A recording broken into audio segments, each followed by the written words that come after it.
এখানে আমরা একটা ফিচার দেখতে পাচ্ছি এই অ্যাপের। এখানে হচ্ছে আইটেম সেটআপ।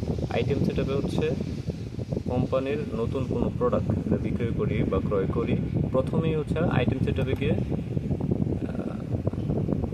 আইটেম সেটআপে না ভাই, হ্যাঁ, নতুন প্রোডাক্ট এন্ট্রি দিবেন শুধু, বিক্রয় বা ক্রয় এখান থেকে না। ক্রয় করলেও তো আগে আইটেম সেটআপ করতে হবে। নতুন প্রোডাক্ট ক্রয় করবো, সেই ক্ষেত্রে আগে আইটেম সেটআপ করে তারপর হচ্ছে পারচেস অপশনে গিয়ে হচ্ছে আমি প্রোডাক্ট পারচেস করবো। এই হচ্ছে অপশন। এটার ফিচার সম্পর্কে জানতে চাই। সাপ্লায়ার সেটআপের মধ্যে কি কি করতে হবে, কি কি এখানে কাজ সাপ্লায়ার সেটআপে? সবগুলি আপনি দেখতে চাচ্ছেন? আচ্ছা, দেখাই। এটা কি এই যে আইটেম সেটআপের মধ্যে যখন আপনি supplier category, item name, brand name এগুলো ক্রিয়েট করেন, এগুলাই আপনার আলাদা আলাদা অপশন দেওয়া আছে। যেমন এই যে সাপ্লায়ার, তাহলে এখান থেকে আপনি নিয়ে যায় আলাদা সাপ্লায়ার ক্রিয়েট করতে পারবেন। আর এই অপশনটা আইটেম সেটআপের ভিতরে সাপ্লায়ারের প্লাস যে চিহ্ন সেইখানে দেওয়া আছে, প্লাস লিখলে এই লেয়ারটাই চলে আসে। এটা গেল আপনার সাপ্লায়ার সেটআপ। আর এটা হচ্ছে সেলসম্যান। আপনার হচ্ছে যে প্রোডাক্ট যখনকার কোনো ব্যক্তির মাধ্যমে সেল করা হবে, সেই ব্যক্তির নামটা এখানে সেট করে দিতে হবে। সেলসম্যান, কোম্পানির যে সেলসম্যানগুলো আছে সবার এখানে হচ্ছে ওই ইন্ডিভিজুয়াল সেলসম্যান নাম। এটা লাগবে না আপনাদের। তারপরে আছে আপনার প্যাকেজ সেটআপ। প্যাকেজ সেটআপ আপনাদের লাগবে না। প্যাকেজ সেটআপে কি কি থাকে? প্যাকেজ সেটআপে বলতে আপনার হচ্ছে যে একটা প্যাকেজের নাম দিবেন এবং 4-5টা প্রোডাক্ট নেবেন। 4-5টা প্রোডাক্ট, যেমন 4টা প্রোডাক্টের দাম হলো আপনার 4,000 টাকা। কিন্তু এই 4টা প্রোডাক্ট মিলে যখন একটা প্যাকেজ করবেন, তাহলে 4টা প্রোডাক্ট যদি আপনি একবারে বিক্রি করেন, তাহলে তার দাম হবে আপনার মনে করেন 3,000 টাকা। 4টা প্রোডাক্ট যদি কেউ একবারে নেয়, ঠিক আছে। সেই অপশনটা এই প্যাকেজ সেটআপের মাধ্যমে আপনাকে করতে হবে, যেটা আপনাদের লাগবে না আশা করি। আর এই সেটআপ যেটা হচ্ছে, এটা হচ্ছে আপনি ক্যাটাগরি সেটআপ, বুঝছেন? Group oblique category. আপনার এই যে আইটেম সেটআপের ভিতরে দেখেন, এখানে যে ক্যাটাগরি দেওয়া আছে, এই ক্যাটাগরিটাই কিন্তু এখানে আলাদা করে দেওয়া আছে। মানে এই যে এই সেটআপে সব দেওয়া আছে। হ্যাঁ, আর এই যে প্রোডাক্ট, মোট কথা এই প্রোডাক্ট, এই যে ক্যাটাগরির আন্ডারে যে আপনি প্রোডাক্ট সেট করেন, এটা সেই অপশনটা আলাদা করে দেওয়া আছে। এই অপশনটা কিন্তু আইটেমের মধ্যে দেওয়া আছে। এই যে আপনার এই যে আইটেম নেম যেটা, এটাই ঠিক আছে। মানে মোট কথা আইটেম সেটআপের ভিতরে আপনি 4-5টা অপশন দেওয়া আছে, প্লাস চিহ্ন ওইখানে আলাদা করে দেওয়া আছে। বুঝতে পারছি। ঠিক আছে, মানে আইটেম সেটআপের মধ্যে ওই যে ব্র্যান্ড, তারপর হচ্ছে প্রোডাক্ট সেটআপ, সবগুলোই হচ্ছে আইটেম সেটআপের মধ্যে আছে। হ্যাঁ, আর ওগুলাই আপনি চাইলে আলাদা করে আপনি যে এখান থেকে সেটআপ করে নিতে পারবেন, বা কোনো কিছু প্রয়োজন হলে এডিট করতে পারবেন। আচ্ছা, যদি কোনো মনে করেন যে প্রোডাক্ট নেম এডিট করার প্রয়োজন হয়, তাহলে আপনি যে এই প্রোডাক্টে ক্লিক করে এইখান থেকে যে প্রোডাক্টটা, এই যে নেমটা যে ডাবল ক্লিক করেন, এইখান থেকে আপনি এডিট করে দিতে পারবেন। এডিট করে দিয়ে সেভ দিলেও হবে। আচ্ছা, ঠিক আছে। আর যদি আপনার হচ্ছে যে প্রোডাক্ট পারচেস না করে থাকেন, তাহলে ডিলিটও হবে। পারচেস করলে ডিলিট হবে না। ঠিক আছে, একটা মেসেজ দেবে। পারচেস করা থাকলে মানে স্টকে থাকলে ওটা ডিলিট হবে না। আর ইউজার ম্যানেজমেন্ট, এটাতে থেকে তো যে আপনার ইউজার ক্রিয়েট করলেন, ওই যে এখানে লগ ইন আইডি দিচ্ছেন, পাসওয়ার্ড দিচ্ছেন, full name, address, mobile number, ডিসকাউন্টের পার্সেন্টেজ দিচ্ছেন এবং ইজ অ্যাক্টিভিটি দিচ্ছেন। এটা ঠিক দিতে হবে। দেওয়ার পরে আপডেট দিবেন বা সেভ দিবেন।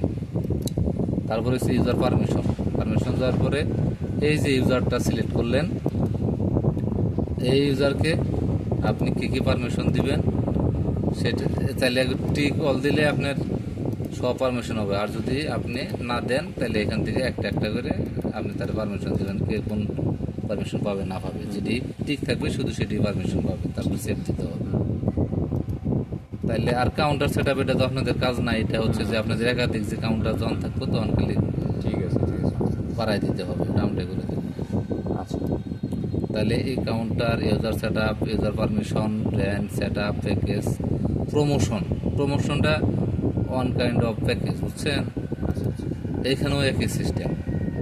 এই যে প্রমোশন নেম দিবেন, এখানে এক্সপায়ারি ডেট দিবেন, এবং ওই ওই ডেটের ভিতরে কোন প্রোডাক্টগুলো আপনি কম দামে বিক্রি করবেন সেটির একটা লিস্ট বক্সে আনবেন। ব্র্যান্ড প্রমোশন আর কি, অথবা কোম্পানি প্রমোশন এটা। হুম, দিয়ে সেভ দিলে তাইলে ওই প্রোডাক্টটা ওই ডেটের মধ্যে কম রেটে বিক্রি হয়ে যাবে, বিক্রি করতে পারবেন। আর কোনো ওখান থেকে প্রাইস চেঞ্জ করা লাগবে না। আর তাহলে বা পাশেটি সব ক্লিয়ার হয়ে হ্যাঁ গেছে। হ্যাঁ হ্যাঁ হ্যাঁ, একটা পরিস্থিতি শেষ। হ্যাঁ, আর এখানে তো পারচেস অর্ডার আপনি দেখলেনি, সাপ্লায়ার সিলেক্ট করে বারকোডে করে F1 চাপলে আপনার প্রোডাক্টগুলো চলে আসবে। যখন F1 চাপলাম, এই প্রোডাক্ট চলে আসলো। আসার পরে হচ্ছে যে এই প্রোডাক্টটা ডাবল ক্লিক করলেন অথবা এন্টার চাপলেন, এই বক্সে মার্ক হবে, মার্ক হলে কেটে দিবেন। এই প্রোডাক্টটা আপনি কত পিস অর্ডার করবেন? 100 পিস অর্ডার করলেন, করা 100 পিস অর্ডার করে অ্যাড দিলেন, অ্যাড দেওয়ার পরে সেভ হইলো। হ্যাঁ, সেভ হইলো। এটা প্রিন্ট করে আপনি তাদেরকে দিয়ে দিবেন যে এই প্রোডাক্টগুলো আমাকে দেবেন, সব কিছু এখানে চলে আসবে। আর তারপরের অপশনটা হইতেছে পার্সেস রিসিপ্ট। পার্সেস রিসিপ্ট তো আমি আপনাকে দেখাইলামই। আর পাশাপাশি হচ্ছে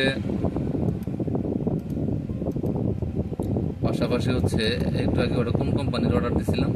অ্যাপেক্স ফুড লিমিটেড। এফএক্স দেওয়ার পরে যদি এই যে এখানে দেখেন, এফএক্সে না, ওটা অন্য কোম্পানির।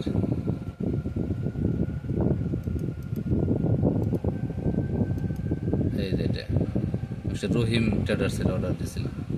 মানে এটা অর্ডারটা রিসিভ করবেন কীভাবে সেটা, আচ্ছা জাস্ট অর্ডার নাম্বারটা দিয়ে লোড দিলে এই বক্সের ভিতরে চলে আসবে, তখন দিলে আপনি জাস্ট রিসিভ দিয়ে দেবেন। ঠিক আছে, এটা অর্ডারেরটা। আচ্ছা আচ্ছা। আর যদি অর্ডার ছাড়া আপনি রিসিভ করেন, সাপ্লায়ার সিলেক্ট করেন, বারকোডের করে যায় আপনি F1 চাপবেন, তারপরে ওই যে F1 চাপবেন,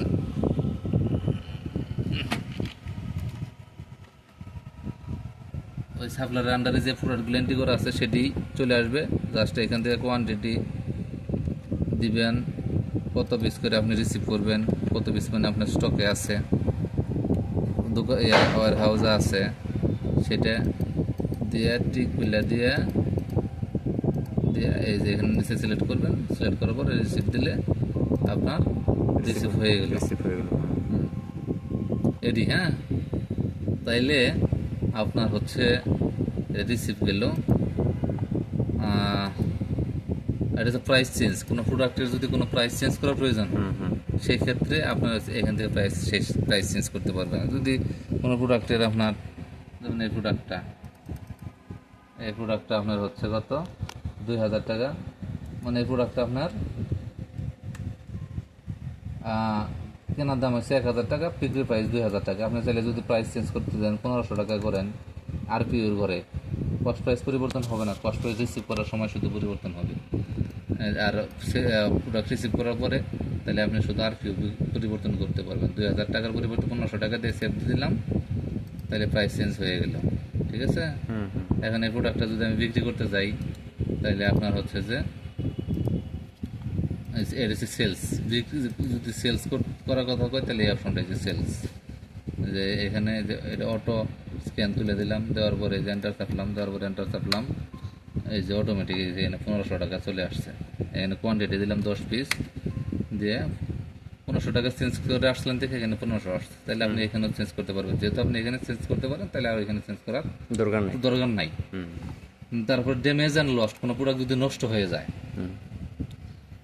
তাহলে যেমন সফটওয়্যারে দেওয়া আছে 100 পিস, আপনার শপে আপনার 2 পিস নষ্ট হয়ে গেছে, তাহলে আপনার মূলত শপে কিন্তু আর 98 পিস আছে, কিন্তু শপে দেখাইতেছে আপনার 100 পিস দেখাচ্ছে, 100 পিস দেখাচ্ছে।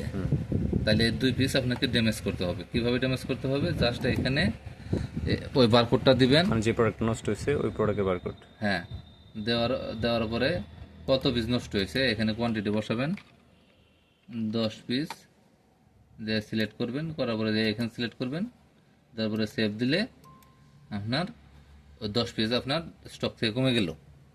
ঠিক আছে, এটা নষ্ট হয়েছে। আর একটা বিষয় কেটে দিলাম। আর একটা বিষয় দেখেন, সেটা হচ্ছে যে রিটার্ন, এই রিটার্নটা কি, মনে করেন যে যে প্রোডাক্ট আপনার নষ্ট হয়ে গেছে গা, যেটা আপনার কোম্পানির লস, যেটা আর ফেরত আসবে না, সেটা আপনি ড্যামেজ থেকে ড্যামেজ অ্যান্ড লস দেখাবেন। আর যে প্রোডাক্টটা আপনি সাপ্লায়ারকে ফেরত দিবেন, ওই প্রোডাক্টটা আবার আপনার আসবে, ওটা হবে রিটার্ন। ওইটা হবে রিটার্ন। ঠিক আছে, এই যে রিটার্ন, একই সিস্টেম। রিটার্নে যায় কোন সাপ্লায়ারকে ফেরত দিচ্ছেন সেটা দিবেন, দেওয়ার পরে এখানে একটা বিষয় আছে, রিটার্ন করতে গেলে অবশ্যই আপনাকে চালান নাম্বার দিতে হবে, কারণ একই প্রোডাক্ট বিভিন্ন চালানে আপনি রিসিভ করতে পারেন, একই অন্যান্য দামে রিসিভ করতে পারেন, পারেন না? একই প্রোডাক্ট কোনো একটা চালানে 500 টাকা, কোনো একটা চালানে 550 টাকা, কোনো একটা চালানে 450 টাকা রিসিভ করতে পারেন। সেই ক্ষেত্রে কত টাকার প্রোডাক্ট আপনি রিসিভ করবেন, সেই জন্য আপনাকে ওই চালান নাম্বারটা লাগবে, তাহলে হচ্ছে রেটটা চলে আসবে, ওই চালানের রেটটা চলে আসবে। সেই ক্ষেত্রে আপনি চালান কোথায় পাবেন? চালান হচ্ছে রিসিভ রিপোর্টের মধ্যে, এই যে রিসিভ রিপোর্ট, যাওয়ার পরে এখানে ওই ডেট রেঞ্জ দিবেন, দেওয়ার পরে ডিটেলস দিবেন, দেওয়ার পরে এখানে আপনার সব চলে আসবে। ঠিক আছে, এখানে যে চালান নাম্বারটা চলে আসতেছে। ফর এক্সাম্পল একটা চালান কপি করেন। হ্যাঁ, এটা চালান কপি করতেছে, এই যে কন্ট্রোল সি দেন, কন্ট্রোল সি দিলেন, দেওয়ার পরে আপনার রিটার্ন করতে গেলে তাহলে ওটা কোন কোন প্রোডাক্ট, কোন সাপ্লায়ার দিয়ে যদি এন্টার, ওইভাবে হবে না, আপনাকে করতে হবে কিভাবে আমি দেখাই। আর একটু দেখেন, এটা রিসিভ রিপোর্টে গেলাম, যাওয়ার পরে ডিটেলস দিলাম, দেওয়ার পরে এইখানে আপনার বারকোডও লাগবে, এই যে বারকোড দেওয়া আছে, বুঝছেন? বারকোডটা আপনি করবেন, এই যে এখানে একটা জিনিস দেখাই, কন্ট্রোল এফ যখন চাপবেন তখন আপনাকে কন্ট্রোল এফ, হ্যাঁ কন্ট্রোল এফ চাপলাম, এইখানে আপনার কিন্তু হইল, এইখানে আপনার একটা সার্চের একটা অপশন আসলো, বুঝছেন? এইখানে আপনি যে কোনো ওই যখন ওই কোড নাম্বার বলবে তখন আপনি কিন্তু এইভাবে বের করবেন, স্টকে যাবেন, যাওয়ার পরে 1010 কোড নাম্বার বললো, ফাইন টেক্সটে দিলেন, তাহলে এটা মার্ক হইলো, বুঝছেন? মার্ক হইলো, এটি আপনি এই যে